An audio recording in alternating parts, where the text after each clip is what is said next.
The Best Worst Christmas Pageant Ever by Barbara Robinson, courtesy of HarperCollins. Chapter 7, the final chapter. On the night of the pageant, we didn't have any supper because Mother forgot to fix it. My father said that was all right. Between Mrs. Armstrong's telephone calls and the pageant rehearsals, he didn't expect supper anymore. "When it's all over," he said, "we'll go someplace and have hamburgers." But Mother said when it was all over, she might want to go someplace and hide. "We've never once gone through the whole thing," she said. "I don't know what's going to happen. It may be the first Christmas pageant in history where Joseph and the wise men get in a fight and Mary runs away with the baby." She might be right, I thought, and wondered what all of us in the angel choir ought to do in case that happened. It would be dumb for us to just stand there singing about the Holy Infant if Mary had run off with him. But nothing seemed very different at first. There was the usual big mess all over the place, baby angels getting poked in the eye by other baby angels' wings, and grumpy shepherds stumbling over their bathrobes. The spotlight swooped back and forth and up and down till it made you sick at your stomach to look at it, and as usual, whoever was playing the piano pitched, "Away in a manger," so high we could hardly hear it, let alone sing it. My father says "away in a manger" always starts out sounding like a closet full of mice. But everything settled down, and at 7:30 the pageant began. While we sang, "Away in a manger, no crib for a bed," etc., the ushers lit candles all over the church, and the spotlight came on to be the star. So you really had to know the words to "Away in a manger," because you couldn't see anything, not even Alice Wendelkin's Vaseline eyelids. And after that, we sang 2 verses of "O little town of Bethlehem," and when we were supposed to hum some more,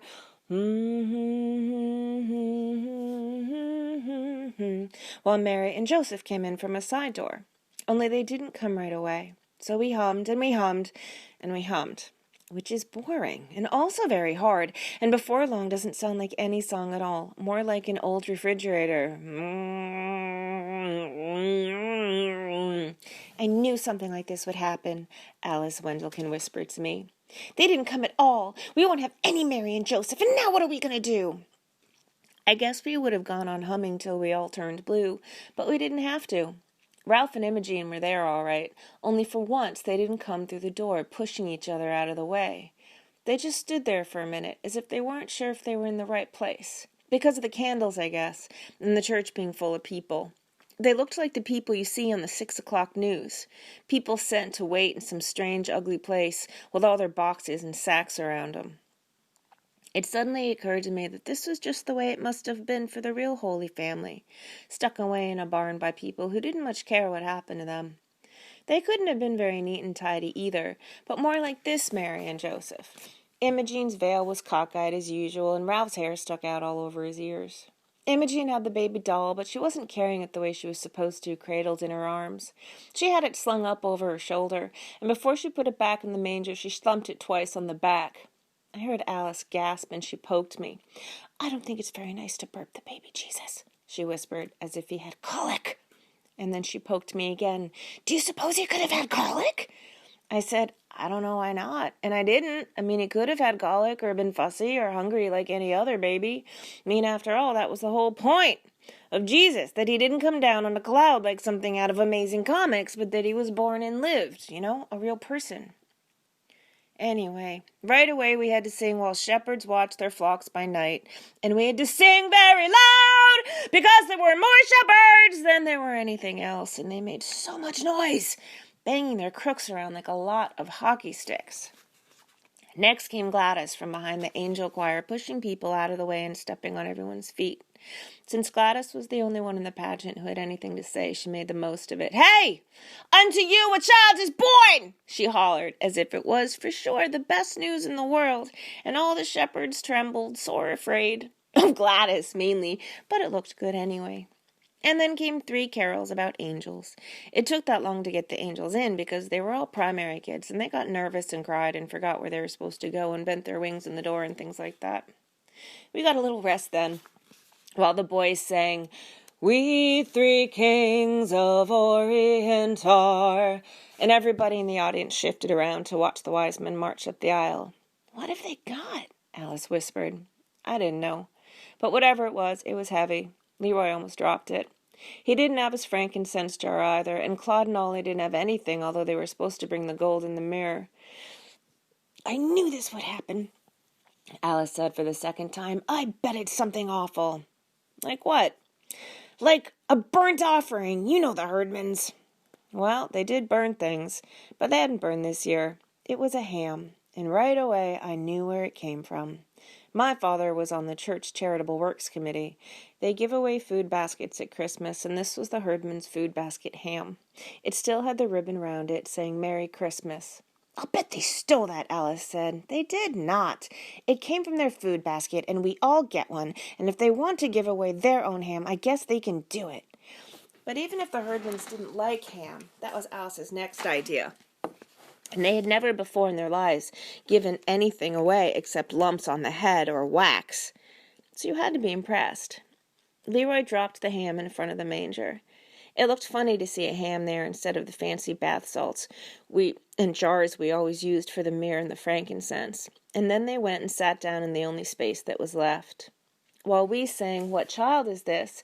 the wise men were supposed to confer among themselves and then leave by a different door so everyone would understand that they were going home another way. But the Herdmans forgot, or didn't want to, or something, because they didn't confer and they didn't leave either. They just sat there, and there wasn't anything anyone could do about it. "They're ruining the whole thing," Alice whispered, but they weren't at all. As a matter of fact, it made perfect sense for the wise men to sit down and rest, and I said so. They're supposed to have come a long way. You wouldn't expect them just to show up, hand over the ham, and leave. As for ruining the whole thing, it seemed to me that the Herdmans had improved the pageant a lot, just by doing what came naturally, like burping the baby, for instance, or thinking a ham would make a better present than a lot of perfumed oil. Usually, by the time we got to Silent Night, which was always the last carol, I was fed up with the whole thing and couldn't wait for it to be over. But I didn't feel that way this time. I almost wished for the pageant to go on, with the Herdmans in charge, to see what else they would do that was different. Maybe the wise men would tell Mary about their problem with Herod, and she would tell them to go back and lie their heads off. Or Joseph might go with them and get rid of Herod once and for all. Or Joseph and Mary might ask the wise men to take the Christ child with them, figuring that no one would think to look there. I was so busy planning new ways to save the baby Jesus that I missed the beginning of Silent Night. But it was all right, because everyone sang Silent Night, including the audience. We sang all the verses too, and when we got to Son of God, love's pure light, I happened to look at Imogene, and I almost dropped my hangbook on a baby angel. Everyone had been waiting all this time for the Herdmans to do something absolutely unexpected. And sure enough, that was what happened. Imogene Herdman was crying. In the candlelight, her face was all shiny with tears, and she didn't even bother to wipe them away. She just sat there, awful old Imogene, in her crookedly veil, crying and crying and crying. Well, it was the best Christmas pageant we ever had. Everybody said so, but nobody seemed to know why. When it was over, people stood around the lobby of the church talking about what was different this year. There was something special, everyone said. They couldn't put their fingers on what. Mrs. Wendelkin said, "Well, Mary, the mother of Jesus, had a black eye. That was something special, but only what you might expect," she added. She meant that it was the most natural thing in the world for a Herdman to have a black eye. But actually nobody hit Imogene, and she didn't hit anyone else. Her eye wasn't really black either, just all puffy and swollen. She'd walked into the corner of the choir robe cabinet in a kind of daze, as if she'd just got onto the idea of God and the wonder of Christmas. And this was the funny thing about it all. For years I'd thought about the wonder of Christmas and the mystery of Jesus' birth and never really understood it. But now, because of the Herdmans, it didn't seem so mysterious after all. When Imogene had asked me what the pageant was about, I told her it was about Jesus, but that was just part of it. It was about a new baby and his mother and father who were in a lot of trouble, no money, no place to go, no doctor, nobody they knew, And then, arriving from the east, like my uncle from New Jersey, some rich friends. But Imogene, I guess, didn't see it that way. Christmas just came over her all at once like a case of chills and fever, and so she was crying and walking into the furniture. Afterward, there were candy canes and little tiny testaments for everyone and a poinsettia plant for my mother from the whole Sunday school. We put the costumes away and folded up the collapsible manger, and just before we left, my father snuffed out the last of the tall white candles. "I guess that's everything," he said as we stood at the back of the church. "All over now. It was quite a pageant." Then he looked at my mother. "What have you got?" "It's the ham," she said. "They wouldn't take it back. They wouldn't take any candy either, or any of the little Bibles.